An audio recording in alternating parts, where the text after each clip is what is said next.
World War II was the first time air power became a major deciding factor. Countries were no longer only fighting enemy armies, they were also attacking cities, factories, and civilians. Due to total war thinking and strong wartime ideologies, leaders believed destroying an enemy's ability to fight meant destroying their entire society. Strategic bombing became an important weapon, and new aircraft technologies made these attacks more devastating than ever. The bombings of Hamburg, Tokyo, and British cities during the Blitz all show how air power changed the way World War II was fought.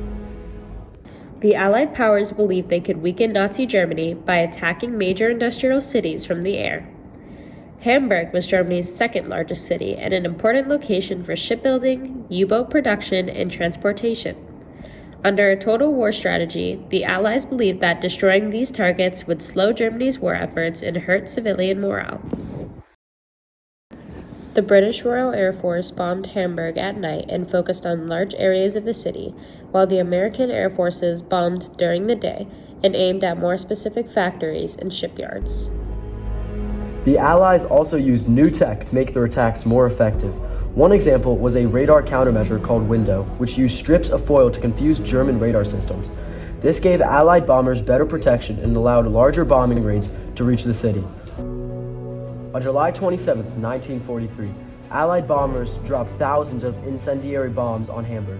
Strong winds which caused these fires to combine into a massive firestorm. The temperature became so high that powerful winds spread the fire across the city. The air felt like it was being pulled into the flames. Everything around was burning, and it felt almost impossible to escape. Operation Gomorrah caused serious damage to Hamburg shipyards, factories, and transportation networks. It showed how air power could seriously weaken an industrial city. Although Germany did not surrender, the bombing of Hamburg proves that air power could cause massive destruction to both industry and civilian life. It showed how total war allowed cities themselves to become targets. In the Pacific Theater, air warfare followed a similar total war logic. Many Japanese cities had tightly packed homes, which were made of mostly wood. Much of Japan's war production took place in small workshops inside of these homes. This made entire neighborhood part of the war effort in the eyes of American planners.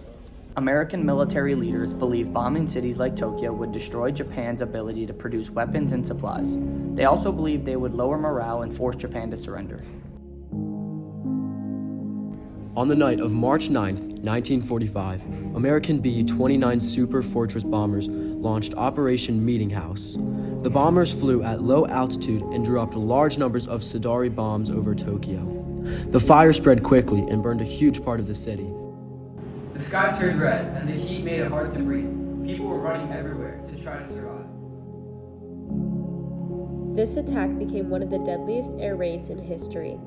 American leaders believed these bombings could prevent any longer invasion that would cost many more lives.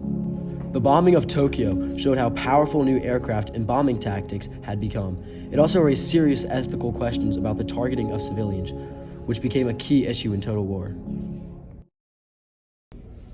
Before the Allies used large-scale bombing campaigns, Germany had already tried to use air power to win the war. After failing to defeat Britain's air force, Nazi Germany began bombing British cities in what became known as the Blitz. The goal was to destroy factories and weaken civilian morale.